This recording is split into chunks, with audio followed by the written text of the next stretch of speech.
For me, I go back and I remember the Hanna-Barbera series of cartoons. Those are the ones that I remember.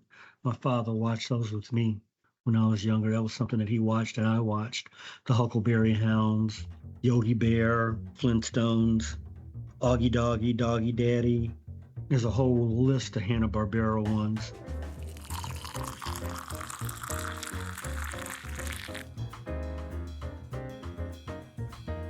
Hello, and welcome to the Cup of Tea Critiques podcast. I'm your host, Brandon Chasen, and like always, I'll be joined today by the team that brings you cupofteacritiques.com. Here, we'll dive deep into the productions and topics we broach on our website so you can decide for yourself if they're your cup of tea. Ready for a deep look with a deep brew? This week's topic, cartoons. Cup of Tea Critiques is a family affair, and I'm here with my brother Chris, my mother Reba, and my father Terry.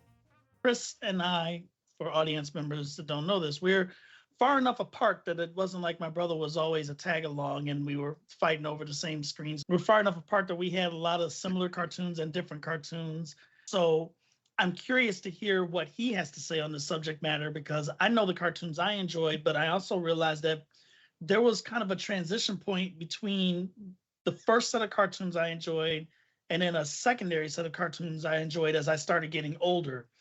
Chris, do you have any feedback on that? Do you feel like there was a change in what you used to enjoy versus what you enjoyed as you got older?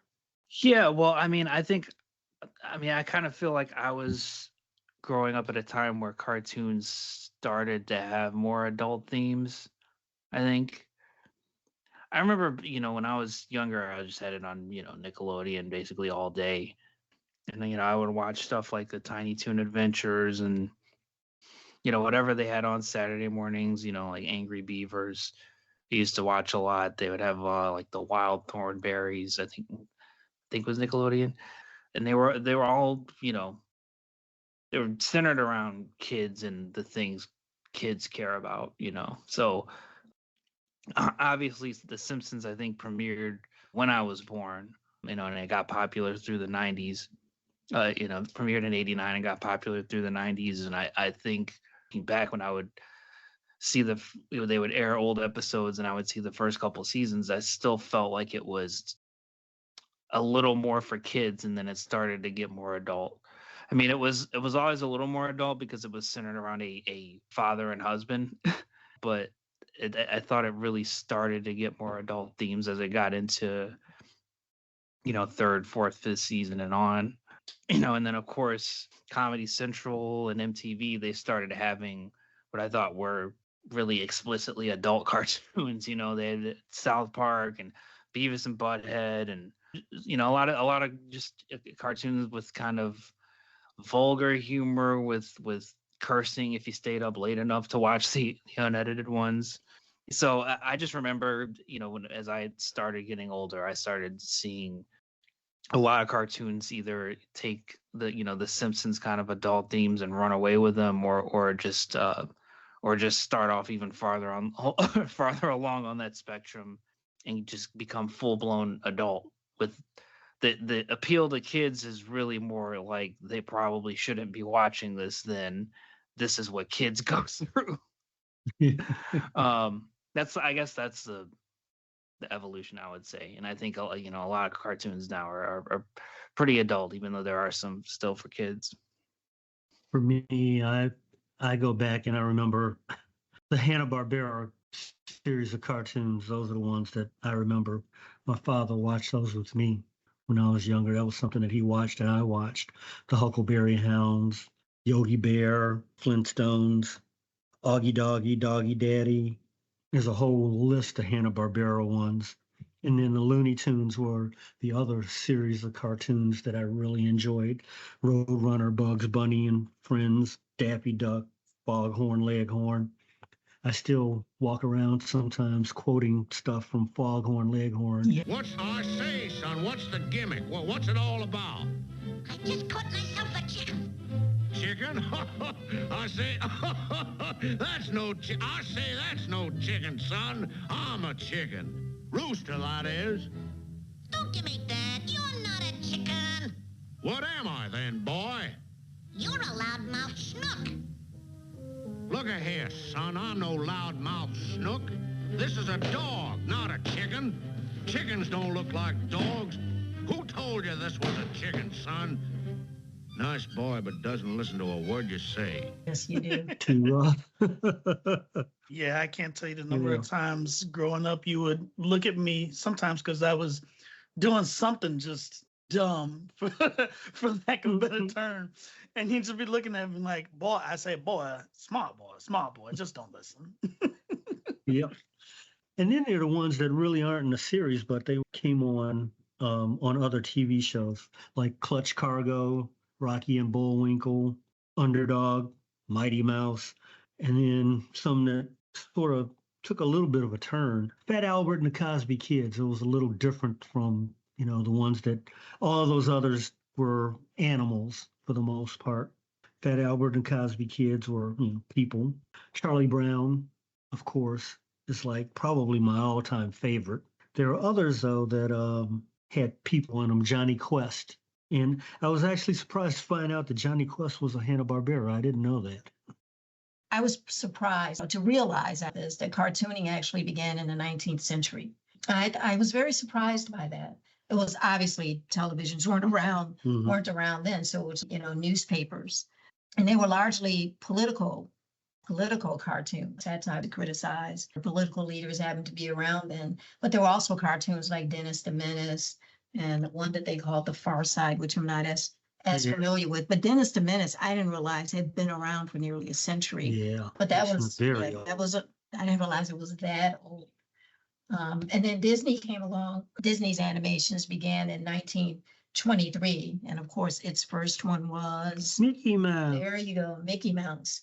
And eventually Snow White and Dumbo and Pinocchio and Bambi came along. But I thought maybe we should just historicize the fact that cartooning it's been around for, well over a century, but they were largely political. And then they went, light, which are, like the early 20th century, and then the era where we watched cartoons. And then it moved into what we're talking about now, getting weighty again. I don't know what newspaper cartoons look like, or even if they do newspaper cartoons anymore. I mean, newspapers have pretty much gone away, and if there's any, they're pretty thin. But USA Today and some other newspapers are still around. Yeah.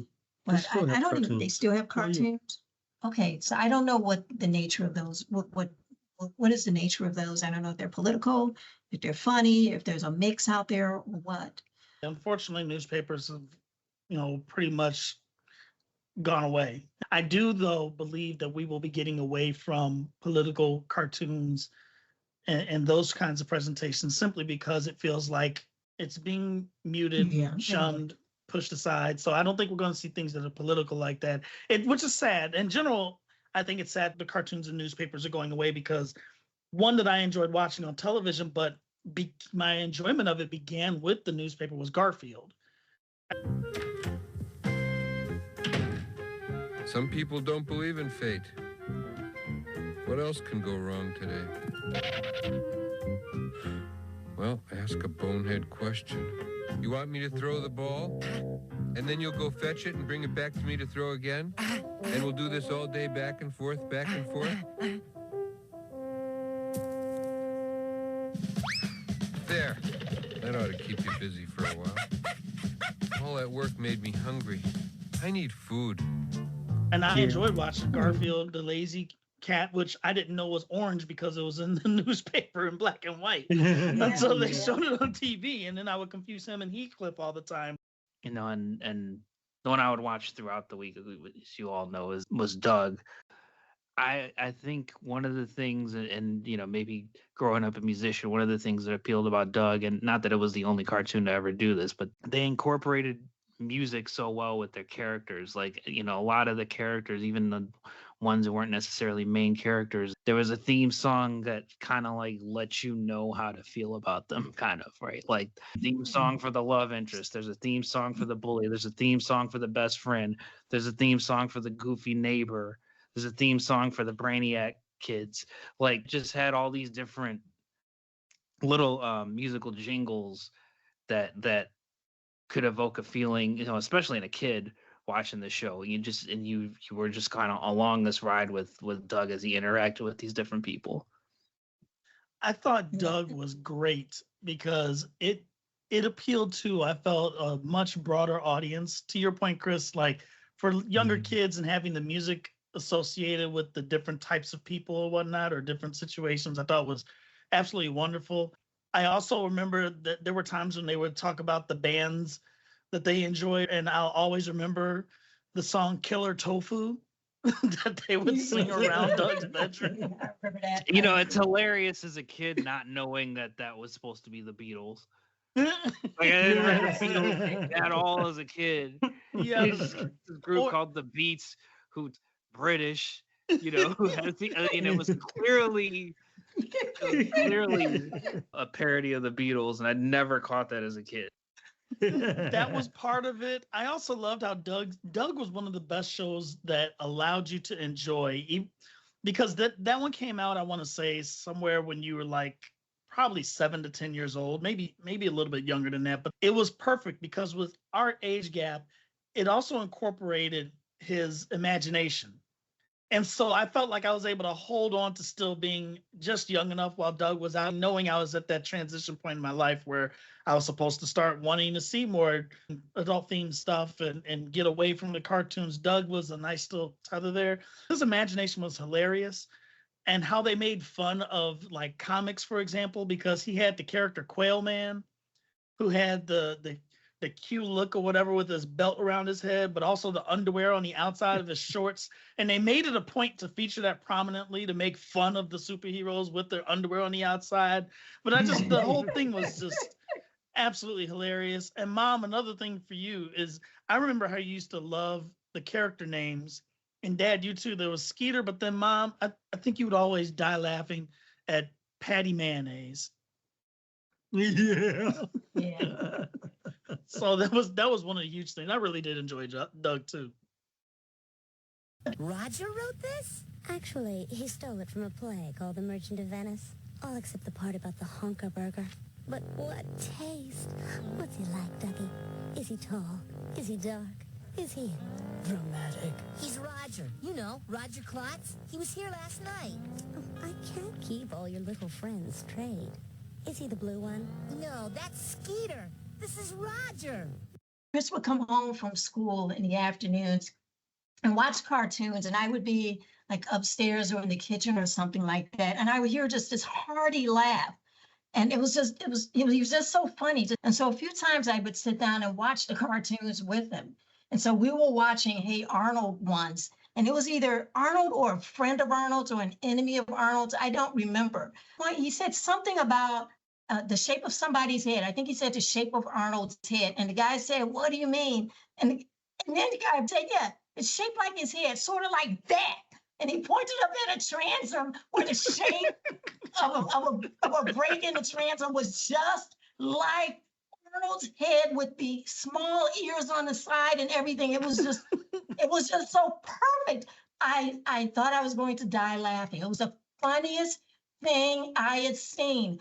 And for years, even today, I talked to Chris about that one scene from that cartoon because it was just so funny to me. It was just hilarious. And he pointed up at the doggone transom, and even the little ears on the side. It was. Yeah. So what happened? What happened was in that episode, Arnold started hanging out with this biker kid who was and his friend Gerald told him, "This kid's bad news. You need to stop hanging out with him." And he said, "You're just jealous." And he kept hanging out with this kid. He like basically riding on the back of his bike and hanging out with his biker friends. And it turned out they were buddying up to Arnold because they wanted to rob this place. Yeah. And they wanted to use his head to fit through the window to get in. Come on, Arnold, I want to show you something.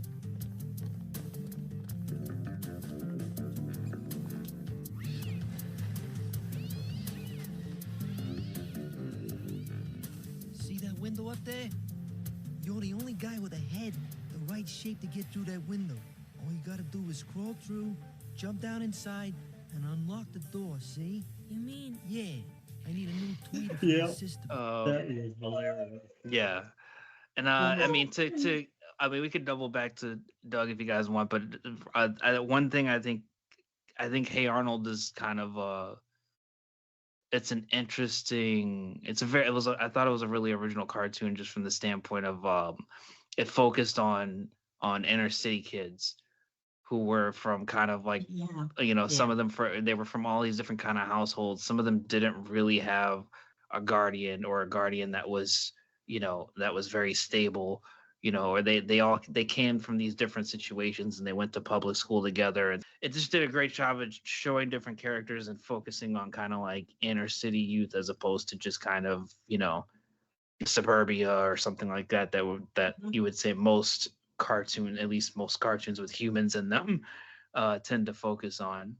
So I think Hey Arnold's is noteworthy just in that because it did something most cartoons wouldn't do. Yeah.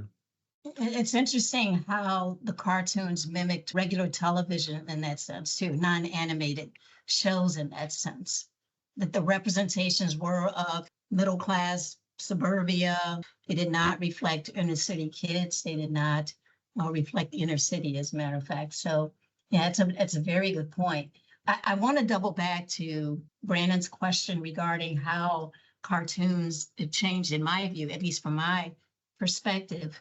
When I was growing up anyway, we would get up early on Saturday mornings to watch cartoons, and we would spend a half day doing it. So we would wake up around, 7:30 in the morning, and we'd watch cartoons until roughly 11:30 in the morning. So we essentially had 4 consecutive hours of television and Flintstones. Here comes Barney jogging again. Jump, jump, jiggity jump, jump, jump, jiggity jump, jump, jump, jiggity jump. Oh, that Barney. He falls for every fad that comes along. Duck, duck, diggity duck. Yeah. Forget it, Pebbles. The only good thing about jogging is when you stop. I don't know, Fred, but I think Barney's in better shape than I've ever seen him. Oh, yeah? So what's wrong with this shape? Oh, it's fine, dear. A little flabby, but fine. Bugs Bunny, Johnny Quest, even, eventually the Jackson 5 cartoons came out. A number of cartoons like that. Like your dad said, Hanna-Barbera cartoons. That's how we spent our Saturday mornings. And we enjoyed those cartoons very much. They were mainly animals, as you said. They were mainly animals, and they were freaking hilarious, especially Ricochet Rabbit. Enjoyed Ricochet Rabbit and Deputy Droop Along. As I grew older, of course, those cartoons went away. Things will always change. Well, those cartoons went away and I grew up, and you start watching different things, etc. But I have to say that by the time, grew up, got married, began to have children, I was very disappointed to realize that that the landscape had changed as dramatically as it had. And so this Saturday morning was essentially a tradition. It was almost a ritual for us. And it was not that way for Brandon and Chris. It was not that way for you guys. Instead, cartoons were shown now. What I learned is that they were now shown throughout the week. Like after school, for example, they were dedicated to like cable networks like Cartoon Network, for example. Nickelodeon would at times, I think, show cartoons. So it was like that, as opposed to when we were younger, it was free TV. You'd find it mainly, I think it was on ABC more than anything else. CBS, ABC, Yes, CBS, NBC, ABC. Mm. And so the landscape for cartoons had changed. And so I found that problematic. You had to have cable in order for your kids to have access to cartoons. Unfortunately, that was an affordable thing for us. But I was always bothered by the fact that now cartoons had become kind of this privileged thing. And so that was something that troubled me a great deal. Yeah, I have to say the change in cartoons kind of, I wasn't feeling things like Power Rangers so much. It was okay, but I could take a small dose of that. But a lot of the cartoons sort of evolved into those types of cartoons, and I really wasn't feeling that all that much. There was the Care Bears. There are a lot of ones that were sort of cute, cuddly kind of things that were fun. But to your point, they stopped being a Saturday morning tradition. At least it seemed that way. Yeah. They were relegated to at least cable, if not um, the U and things like that. Mhm. I think maybe still carried some of those. I think I'm just old enough where I can literally associate with everything you guys are talking about. Growing up, I got to see all of those Hanna-Barbera cartoons because they were in syndication. So I would see all of those Yogi Bear Mhm. cartoons. I would see the Hanna-Barbera race with all the cartoons together in a race Yeah. of some Mhm. sort, which was kind of cool. I also got to see all of the old episodes of Looney Tunes. What's up, Doc? Now I got you wabbit.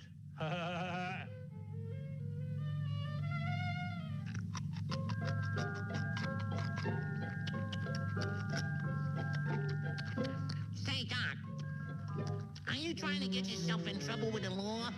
This ain't rabbit hunting season. It's not? No, it's duck hunting season.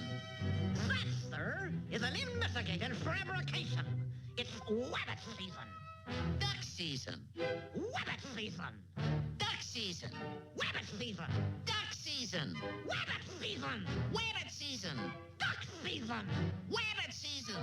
I say it's duck season, and I say fire.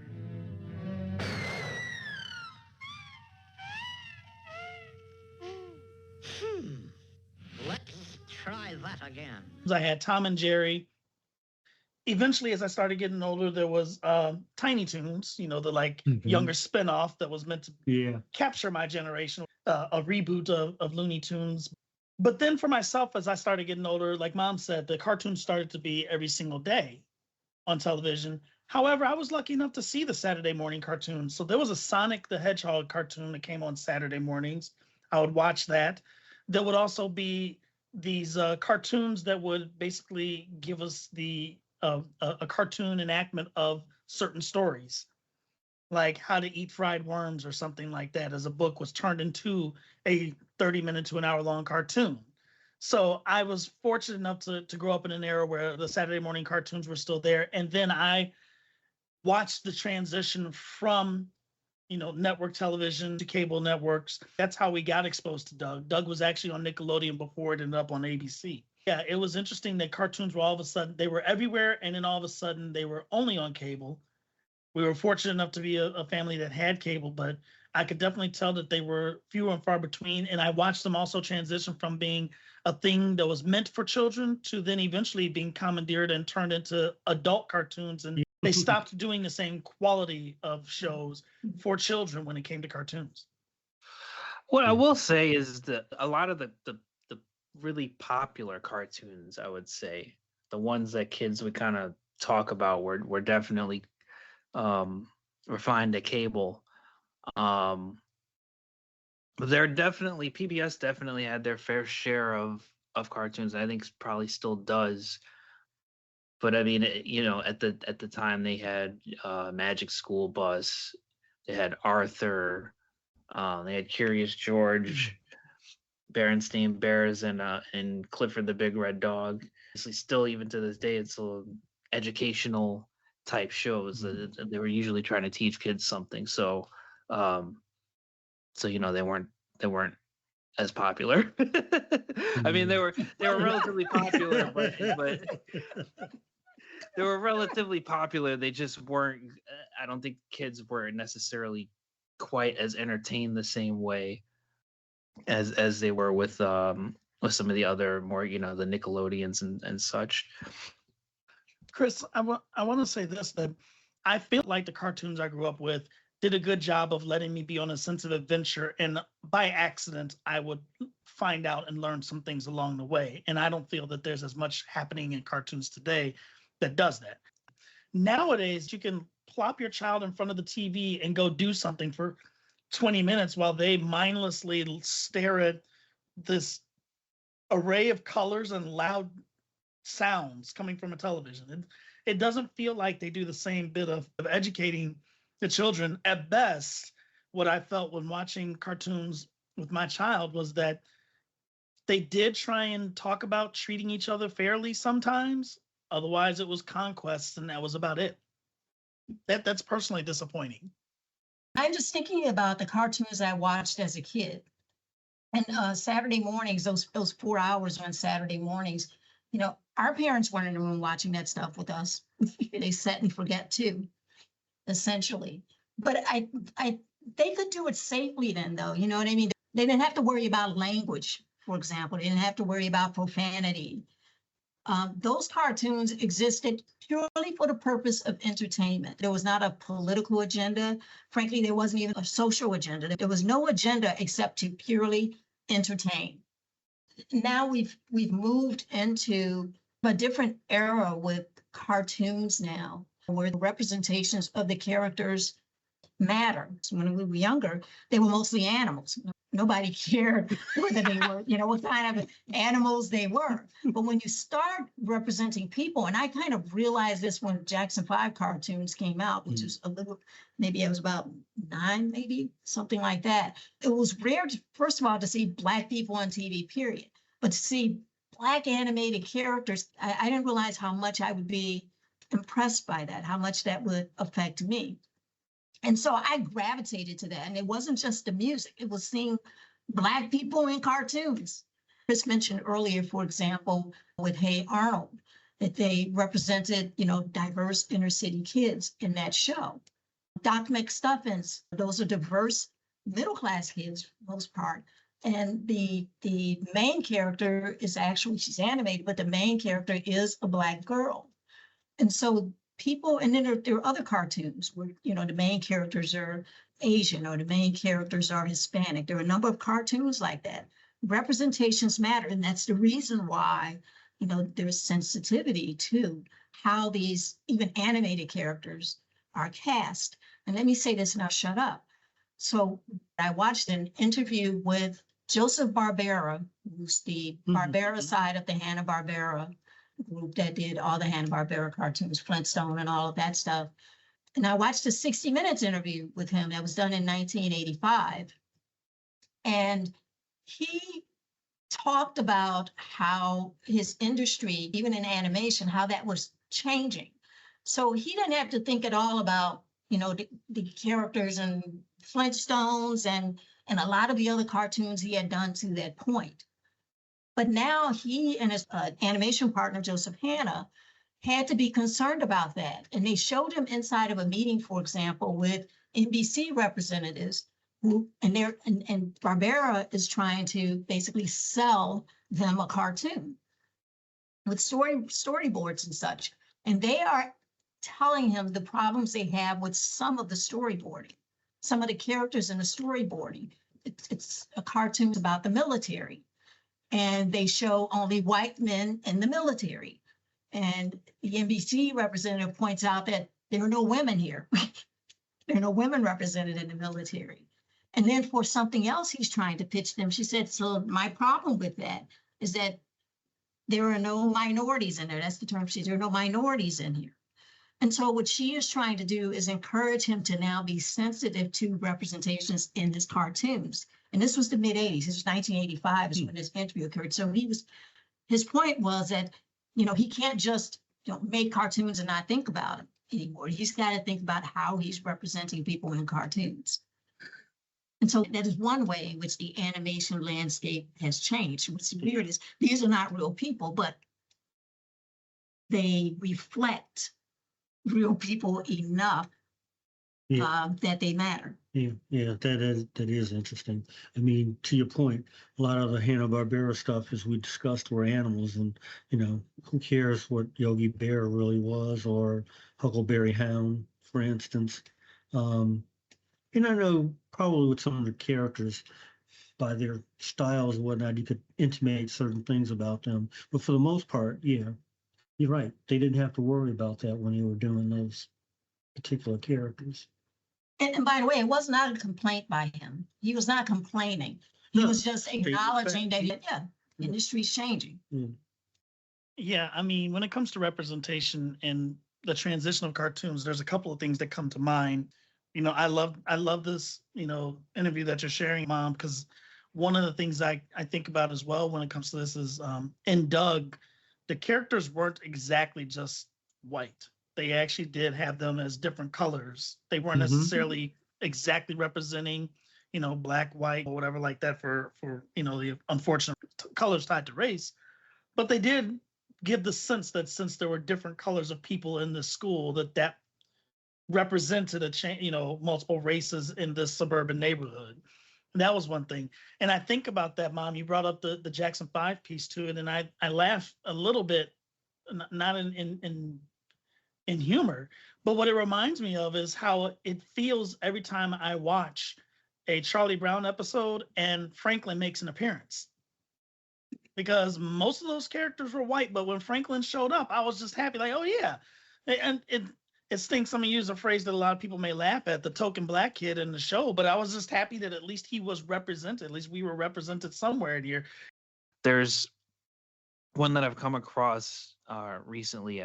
It's a PBS show that premiered in actually November of last year, so it's fairly recent. But it's called Carl the Collector, and it's about this kid who, or this not kid, he's a raccoon, but he's a kid raccoon. Yeah, he's a humanoid raccoon, and he has animal friends, but he has these weird collections of things, and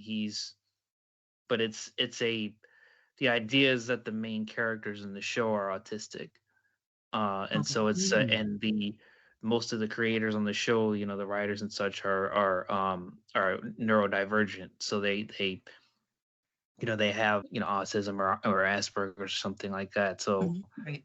So it's the first, I think, show on PBS that kind of, it's the network's first series that's led by autistic characters, and so it's just another interesting thing that as cartoons evolve, it's starting to show just diversity of people with different disabilities.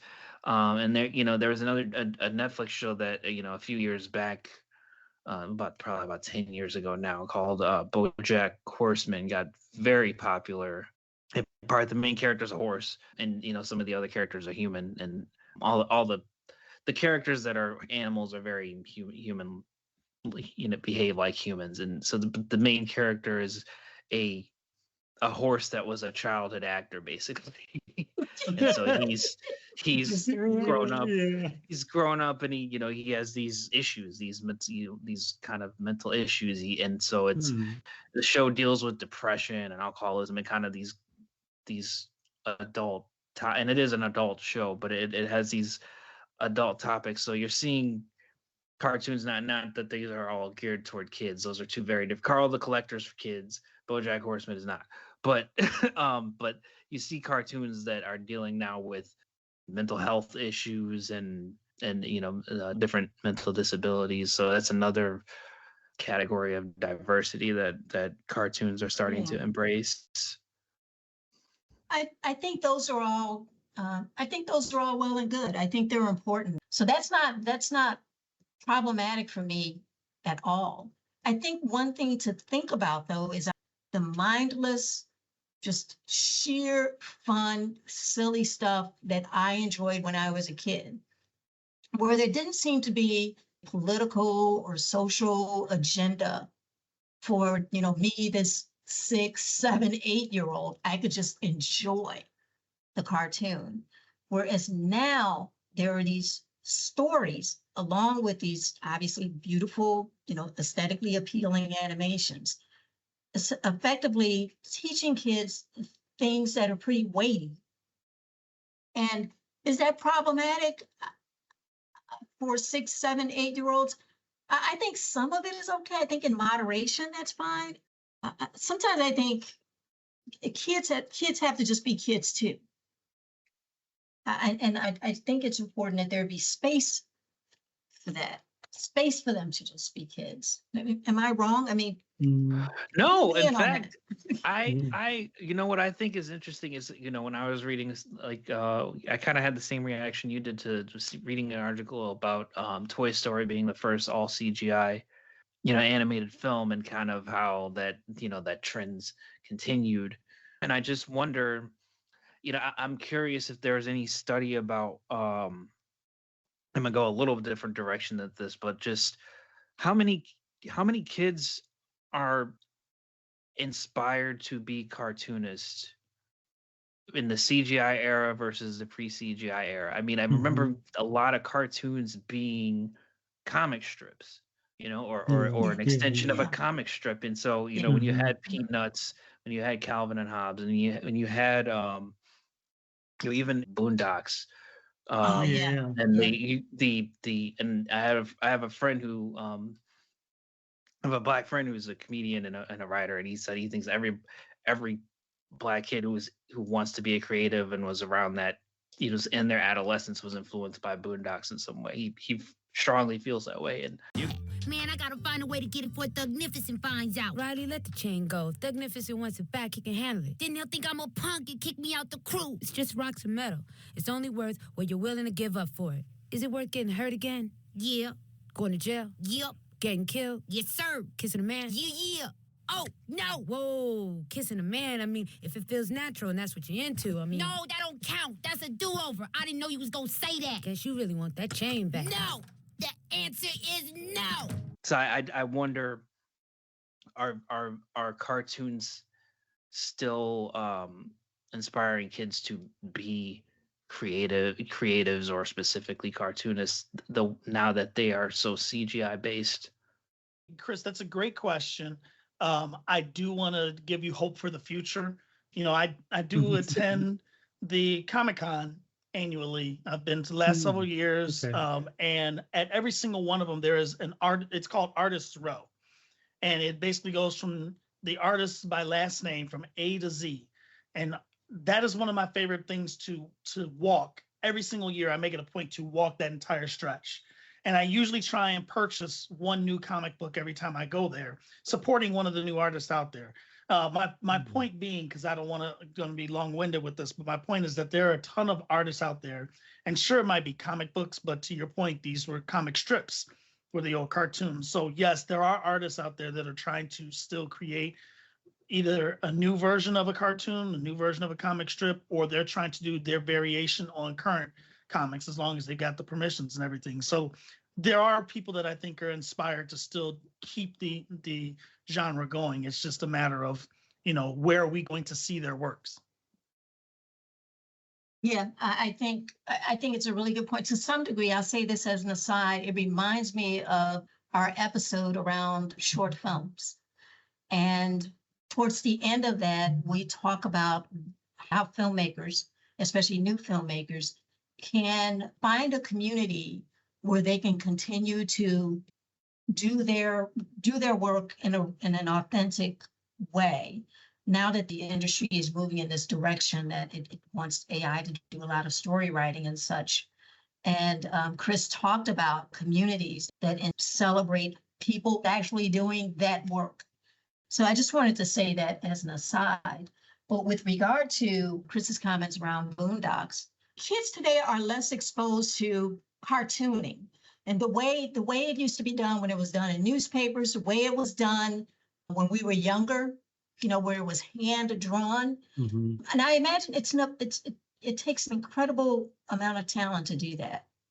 What kid wouldn't want to be challenged by that? What kid wouldn't appreciate that artistry if you have an interest at all in doing that kind of work?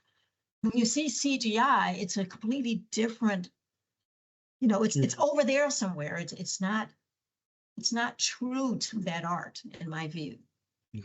And I think I guess as an extension of that, like where are kids cultivating the skill the way they probably used to? I mean, I think kids used to sit in class and doodle. By the time we were drawing anything for money, they'd been doing it since they were, second, third grade. They were just, that's what they did. I mean, and what do we know about kids now? The teachers are trying their damnedest to keep kids off the phone. Is anybody actually, are kids, even if they're not paying, I'm sure when they were doodling, they weren't paying attention, but they were at least learning a skill kind of, and letting their imagination run wild. And Exactly. you just wonder if kids are still doing that. Yeah. Is Boondocks isn't still airing, right? Yeah. Just it's No. in syndication, of course, in some places, but on Swim, I think. I think it's on HBO Max. It used to be anyway. Well, Yeah. really, that's where it belongs. Well, it's accordingly, it's on Max and Adult Swim. Yeah, Yeah. there you go, Max and Adult Swim. That's where Parents it belongs. listening, do not show Boondocks to your kids. Yes, it's not a kids show. It is not a kids show, but it is freaking entertaining. But it's very funny. Yes. It parodied a lot of real life events. A lot of things in it are still, I think, relevant, very relevant. So, especially now. mhm. When we started doing the research on this, I laughed so hard at myself because I'm curious if you guys have had this experience at all. I remembered back on some cartoons that I just realized I was like, oh, I remember enjoying this, and this was super awesome. Dinosaurs was also a big thing in the 80s, early 90s. And I remembered there was a show not related to dinosaurs called Turbo Team. There's another one called Dino Riders. And Dino Riders, I enjoyed so much that you guys actually bought me the lunchbox set for Dino Riders. But what I laugh at, I love this show so That one much. I don't remember. Yeah. I love I'll never forget it. I'll never forget it. It had the dinosaurs on there. It was a red and white lunchbox set with the dino characters and everything on there. But here's why it stands out to me. Turbo Teen and Dino Riders, two shows I remember fondly, did not make it out of one season. Dino Riders had 14 total episodes, and yet I finally remember this show from 30 years ago. Do you guys ever think back like, man, this show must have been awesome, and then in your research realize it really didn't last that long? Yeah, I think it's probably good for anybody to go back and be able to laugh at stuff like that, because comedy is kind of diminishing in so many regards. Late night talk shows used to be a staple, and you know, they're kind of disappearing. Nobody really, I mean, they still exist, but they don't have the same cachet they used to. A lot of comedies have become dramedies, you know, to try to get awards. So you have a 30-minute shows that aren't funny at all. The Bear winning comedy awards. Great show, shouldn't be in comedy category. I don't get that either. I like the show too, but it's not a comedy. Go ahead. Yeah. So, but a lot of people are just they're kind of turning the camera on themselves, and they're getting the comedy. We're getting our comedy from, you know, people's smartphones and webcams, you know, pointed at themselves doing goofy stuff. And I'm not necessarily saying that's wrong. It's just comedy is diminished in terms of just where we're getting, you know, when we're the places we've already, the silver screen and the and the big screen where we've always gotten it from. And so I think it's probably good to go back and watch cartoons that were just goofy and laugh at those. Yeah. Yeah. I think what this brings to mind, the ending question, is that, you know, you brought up how cartoons were in publications, in newspapers, they went political, and now I think the question is, where do we see cartooning going next? Where's the next step? Well, what's interesting to me is talking with Abella the other day about her reading, and Abella reads quite a bit, but I was pleasantly surprised to hear that she's into graphic novels. My hope is that, and I'm sure you guys monitor her pretty well, but kids are reading graphic novels. Actually, many people are reading graphic novels now. They seem to have replaced newspaper cartoons. Now they have these books, these long stories, these long graphic stories. I'm not sure what they're like. I'm not sure how dark they are.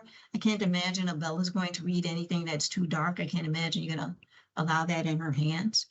But graphic novels are the one form of cartooning with stories that and long stories, which is interesting.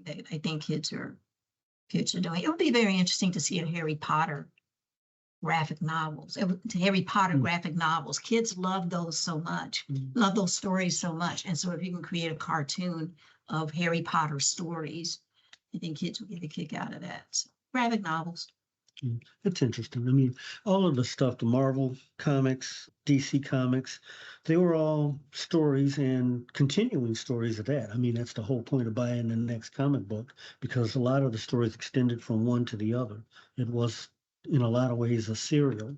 So, yeah, I would imagine that today's graphic novels sort of follow the same formula.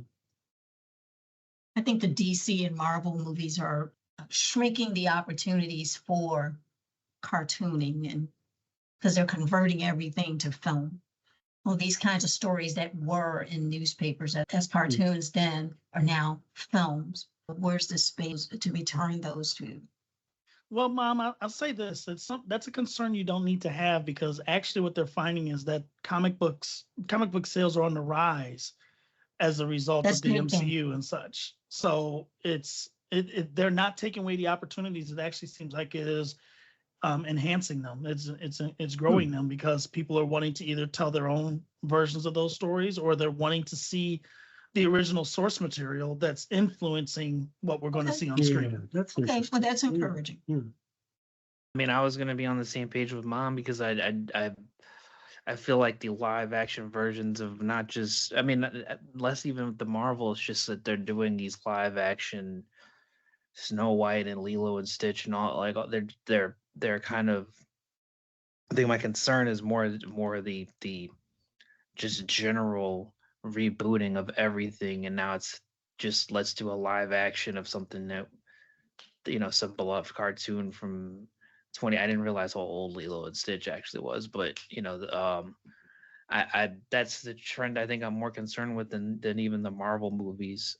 And I hope people buying comic books signifies some kind of resurgence of original cartoons, but I would really love to see comic strips themselves become something people are, and print media. I would like to see those things come back more so than even comic books. Yes. Yeah. I'll Yes. say these two quick things. One, you're right, Chris. It's very interesting. So I recently got the opportunity to go to the Museum of Science and Industry, and I got to check out their Spider-Man exhibit. And it's a nice 2-gallery exhibit, as a matter of fact, where along the walls, they actually talk about the transition of Spider-Man, like the excitement people had for each new comic book, each new story that was in the line that we came out with. It also talked about how the story changed, not just in terms of, like, first it was just Peter Parker, and then eventually, you have the Miles Morales of today. They talk about that piece, but they also talk about how Stan Lee decided to add the political voice into it and such. So, and it didn't deter people from wanting to check out the source material. I say all that to say that I do hope that something comes along that catches our excitement again like that. Unfortunately, right now, print media isn't the same way, but hopefully something does spark our excitement again to be on the edge of our seat waiting on that release, so that we can, enjoy that next story along the line of whatever cartoon it is, whatever strip it is. That being said, I agree with you guys with the, I guess we'll say, disappointment that everything seems to be more of a remake or a live action of something we've already seen. The YouTube video that we checked out, that we were listening to, I don't know if you guys got to check it out, but Abella died laughing listening to it. But he talked about his disappointment, and I shared it with him, that everything is live action now, and there's no original stories really being told. However, I'm thinking this might be a generational thing, because to a certain extent, a lot of these remakes that are coming out, these live action shows that are coming out, are from my childhood. Well, by the time our children, who are now enjoying the live action versions of these, are going to be our age, they're not going to remake what they've already seen. That version has already been told. There's nothing to remake. You can't take live action and make a new live action. So I think eventually what happens is their imaginations get stirred, and we finally will start getting brand new material as a result. So all I'm saying is that this could be cyclical. I do think this is just for a generation, and maybe over this 10 or 15 years that we're seeing recycled material, once that is expired, we will start getting some new stories that'll hopefully get us excited again. I hope you're right, Brandon. I'm hopeful that you're right in that respect, because you brought up Harry Potter earlier. Harry Potter ushered in reading for kids of, that hadn't been reading before. And those books, the entire series captivated an age of children. So hopefully you're right in that new material will come along that will excite the younger generation right now to produce new stories.